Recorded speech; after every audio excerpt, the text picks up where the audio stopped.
ஏன்னா மக்களே, பிக் பாஸோட 2வது ப்ரோமோவில் ஒரு விஷயம் வந்து பாரு சொல்கிறாங்க. ஸோ பிரஜின் கிட்ட வந்து ஒரு தடவை பேச போகும்போது தோளில் கை வச்சுட்டு மச்சான் அந்த மாதிரி வந்து பேச போனாங்க. உடனே பிரஜின் ரொம்ப ஹார்ஷாக வந்து என்னோடய கை வந்து தட்டி விட்டுட்டாங்க. அது எனக்கு ரொம்ப ஹர்ட் ஆகிடுச்சின்னு சொல்லிட்டு சொல்கிறாங்க. ஸோ இது மேபி இந்த ஜெயில் நாமினேஷனுக்கு சொல்கிறதுக்கு வாய்ப்பு இருக்குது. பார்வதி சொல்லியிருக்கலாம், நான் வந்து உங்களை வந்து என்னோடய அண்ணனா இல்லை தம்பியா அந்த மாதிரி ஒரு பிரதர் ரிலேஷன்ஷிப்பில் வந்து நான் நினச்சி கை வச்சேன், அது உங்களுக்கு பிடிக்கலன்னா இப்படி ஹாஷாக பண்ணியிருக்கூடாதுன்னு சொல்லியிருக்கலாம். மேபி அதுக்கான வாய்ப்பு இருக்குது. இன்னும் இந்த சீன்ஸ் வந்து லைவில் வந்து வரல இன்னும்.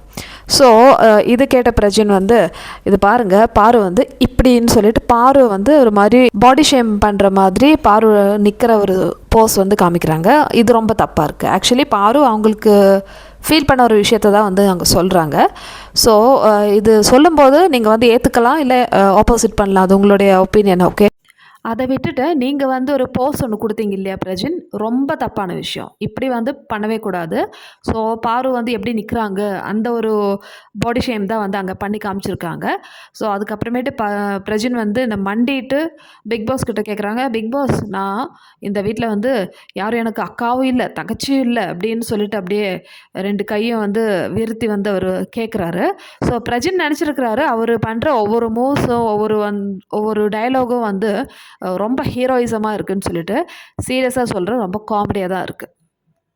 ஆக்சுவலி இந்த விஷயம் பாரு நேற்றே வந்து பிரவீன்கிட்ட சொல்லியிருந்தாங்க. இந்த வீக்கில் தான் வந்து பிரவீனுக்கும் பாருக்கும் வந்து கொஞ்சம் பேசுகிற மாதிரி ஒரு டேர்ம்ஸ் வந்து கரெக்டாக இருக்குது. ஸோ பாரு சொன்னாங்க, நான் வந்து பிரஜின் மேலே வந்து சும்மா கேஷுவலாக வந்து தோளில் கை போட்டேன், அதுக்கு வந்து அப்படியே ரொம்ப ஹார்ஷாக வந்து கை வந்து தட்டி விட்டாங்க. ஸோ அதுக்கு பிரஜின் ஒரு கரெக்டான கேள்வி கேட்குறாங்க, நீ எதுக்கு கை போட்ட அப்படின்னு. அப்படி இல்லைடா, அதுக்கு பாருவோட ரிப்ளை, அப்படி இல்லைடா, இது வந்து நம்ம கேஷுவலாக ஒருத்தர்கிட்ட பேசும்போது ஒரு பாடி லாங்குவேஜ் தான் இது, ஸோ நான் வேறு எதுவுமே மீன் பண்ணல அப்படின்னு சொல்கிறாங்க.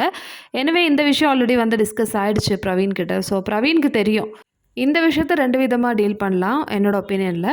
ஒன்று, அந்த டைம்லேயே வந்து பிரஜின் சொல்லியிருக்கலாம், கை போட்டு பேசாத பாரு எனக்கு பிடிக்கலன்னு சொல்லிட்டு. அந்த மாதிரி ஓப்பனாக பேசாமல் திடீர்னு வந்து கை ரொம்ப ஹார்ஷாக வந்து தட்டி விட்டு போகிறது, அது வந்து கரெக்டான சொல்யூஷன் இல்லை.